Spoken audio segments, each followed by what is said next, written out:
கர்த்தர் நல்லவர், அவர் கிருபை என்றும் உள்ளது. ஆண்டவராகிய இயேசு கிறிஸ்துவின் நாமத்தினால் உங்கள் ஒவ்வொருவருக்கும் அன்பின் வாழ்த்துக்கள். இன்றைக்கு நமது தியானம் 1 கொரிந்தியர் 11வது அதிகாரம் 5வது வசனம். ஜெபம் பண்ணுகிற போதாவது, தீர்க்க தரிசனம் சொல்லுகிற போதாவது, தன் தலையை மூடிக்கொள்ளாதிருக்கிற எந்த ஸ்திரீயும் தன் தலையை கனவீனப்படுத்துகிறாள். ஜெபம் பண்ணும் போதும் தீர்க்க தரிசனம் பண்ணும் போதும் பெண்கள் தங்களுடைய தலையை முக்காடிட்டு கொள்ள வேண்டும் என்று சொல்லி இங்கு அப்போஸ்தலனாகிய பவுல் சபைக்குரிய ஒழுங்குகளை கொரிந்து பட்டணத்திற்கு எழுதும் பொழுது இவ்விதமாக சொல்லுகின்றார். பிரியமானவர்களே, எல்லாவற்றிலும் ஒரு ஒழுக்கம் நிறைந்ததாக, ஒழுங்கு நிறைந்ததாக இருக்க வேண்டும் என்று சொல்லி சகலமும் திட்டம் பண்ணப்பட்டிருக்கின்றது. ஒவ்வொன்றுக்கும் பல காரணங்கள் இருக்கலாம். சில நேரம் அந்த காரணங்கள் புரியாமலேயே அதை அப்படியே வழியாக நம்ம அனுசரித்து வருவது உண்டு. ஆனால் முன்னோர்கள், பரிசுத்தவான்கள், பரிசுத்த ஆவியானவர் தருகின்ற ஆலோசனையின்படியாக சபைகளுக்கென்று சில ஒழுங்குகளை திட்டம் பண்ணி கொடுத்திருக்கின்றார். அதனால் அவர் என்ன சொல்றாரு, அது ஒவ்வொரு புருஷனுக்கும் கிறிஸ்து தலையாயிருக்கின்றார், கிறிஸ்துவுக்கு தேவன் தலையாயிருக்கின்றார், ஸ்திரீகளுக்கு புருஷன் தலையாயிருக்கிறான் என்று சொல்லி எழுதப்பட்டிருக்கு. அதனால ஜெபம் பண்ணுகிற போதாவது, தீர்க்க தரிசனம் சொல்லும் போதாவது தன் தலையை மூடிக்கொண்டிருக்கின்ற எந்த புருஷனும் தன் தலையை கனவீனப்படுத்துகின்றான். ஆண்கள் தலையை மூடக்கூடாது. அவங்க ஜெபம் பண்ணும் போதும் தீர்க்க தரிசனம் சொல்லும் போதும் தலையை அவங்க மூடிக்கொண்டா அவங்க என்ன செய்கிறாங்கன்னா தங்களுடைய தலையை கனவீனப்படுத்துகிறாங்கன்னு அர்த்தமா. ஆனால் ஸ்திரீகள் மூடிக்கொள்ளாமல் இருந்தால் அவங்க தங்களுடைய தலையை கனவீனப்படுத்துகிறாங்க. அப்போது ஒவ்வொரு சகோதரியும் ஜெபிக்கும் போதும் சரி, அப்புறம் நம்ம தீர்க்க தரிசனம் சொல்லும் போதும் சரி, நம்ம சொல்லினாலும் சரி, நம்ம தீர்க்க தரிசனத்தை கேட்பதற்கு அவர்களோடு சேர்ந்து ஜெபம் பண்ணாலும் சரி, என்ன செய்யணும்னா கட்டாயம் தலையில் நம்ம தலையை மூடிக்கொள்ள வேண்டும், முக்காடிட்டு மூடிக்கொள்ள வேண்டும். அது எதற்காக என்று பார்க்கும் பொழுது பாருங்க, தூதர்களின் நிமித்தம் ஸ்திரீயானவள் தலையின் மேல் முக்காடிட்டு கொள்ள வேண்டும்.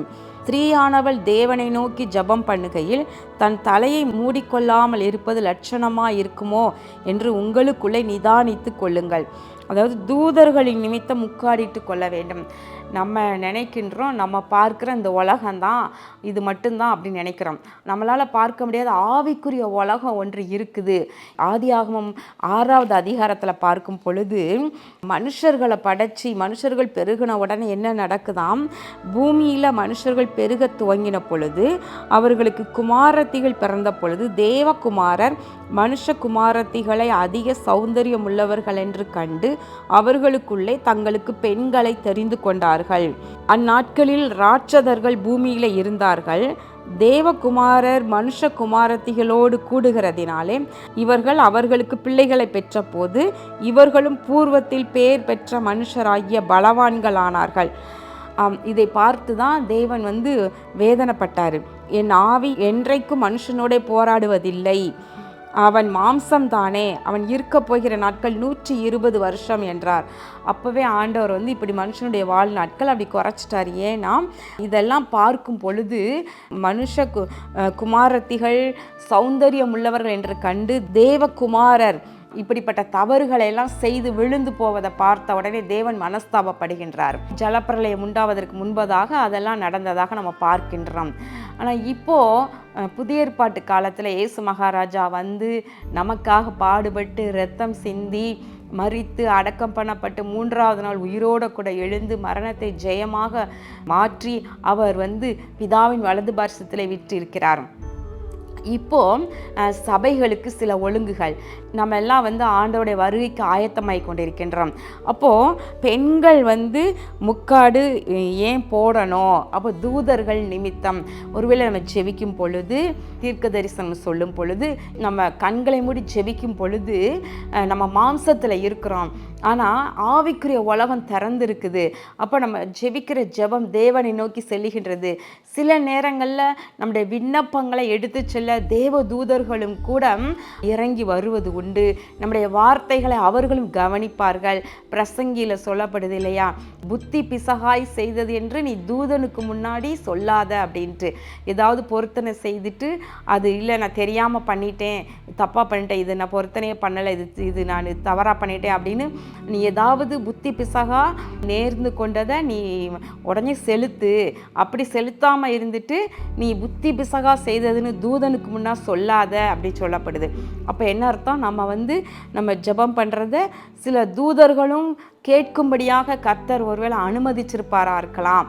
இது என்னுடைய எண்ணம். அப்போது அந்த தூதர்களுக்கு முன்பதாக நமக்குன்னு ஆண்டவர் சில தூதர்களை கொடுத்திருப்பார். அப்போ நம்ம கண்களை மூடி ஜெபிக்கும்போது தேவ மகிமை இறங்கி வருகிறது. அப்போ அந்த நேரத்தில் நம்முடைய மகிமையை நம்ம மறைத்து கொள்வதற்காக, ஏன்னா பாருங்களேன், ஸ்திரீகளுக்கு தலைமுடி நீளமாக இருப்பது அவளுக்கு மகிமையாக இருக்கிறது என்று எழுதியிருக்கின்றது. அப்போது பெண்கள் முடியை வளர்ப்பது அவர்களுக்கு மகிமையான ஒன்று. ஆனால் இந்த காலத்தில் முடி வளர விடாமல் வெட்டி அதை குறைத்து கொண்டே இருப்பது தான் அது அழகு என்று எண்ணுறாங்க. ஆனால் வேதம் சொல்கிறது நீளமாக முடி இருந்தால் அது மகிமை பெண்களுக்கு கொடுக்கப்படுகிற மகிமை. ஆனால் ஆண்கள் நீளமாக முடி வளர்த்தா அது என்னவா, அவனுக்கு கனவீனமாக இருக்கிறது. ஆனால் இன்றைக்கு தலைகீழ நடக்குது இல்லையா, ஆண்கள்லாம் முடி வளர்க்குறாங்க, பெண்கள்லாம் முடியை கட் பண்ணிக்கிறாங்க. ஆனால் வசனம் சொல்லுது ஆண்கள் முடியை வளர்ப்பது கனவீனம், ஆனால் பெண்களுக்கு முடி நீளமாக இருப்பது அது கனம் உள்ளது, மகிமையானது அவர்களுக்கு. எனவே ஜெபிக்கும் பொழுது நம்முடைய அந்த முடியை மறைத்து கொள்ள தலையிலே முக்காடிட்டு கொண்டு ஆண்டவரை நோக்கி ஜெபம் பண்ணுவது அது ஒரு பரிசுத்த அழகாக காணப்படுகிறது. எனவே மற்ற நேரங்களில் போடுறோமோ போடலையோ, ஆனால் ஜெபிக்கும் போதும் தீர்க்க தரிசனம் சொல்லும் போதும் கட்டாயம் முக்காடு போடணும். அதே போல் சிலர் ஏன் ஆலயத்தில் அப்போ முக்காடு போட வேணாமா சிஸ்டர் அப்படின்னு கேட்கலாம் நீங்கள்.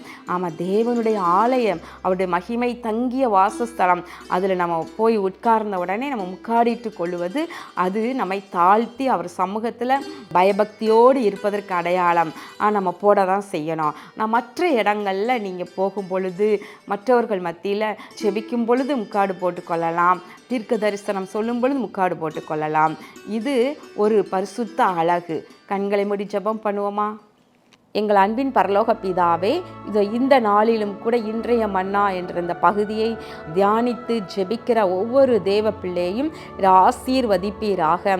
இந்த நாளிலே அவர்கள் எடுத்து செய்கின்ற எல்லா முயற்சிகளையும் இது வாய்க்க பண்ணுவீராக. இயேசு கிறிஸ்துவின் நாமத்தின் நல்ல பிதாவே, ஆமேன். அந்த முக்காடு போடுவதில் இருக்கிற சந்தேகத்தை நீங்கள் தீர்த்து கொள்ள நல்லா இந்த 1 கொரிந்தியர் 11வது அதிகாரத்தை நல்லா நீங்கள் ஃபுல்லாக வாசித்து பாருங்கள். உங்களுக்கு கர்த்தர் நல்லா புரிய வைப்பார். கர்த்தர் உங்களை ஆசீர்வதிப்பாராக. ஆமேன்.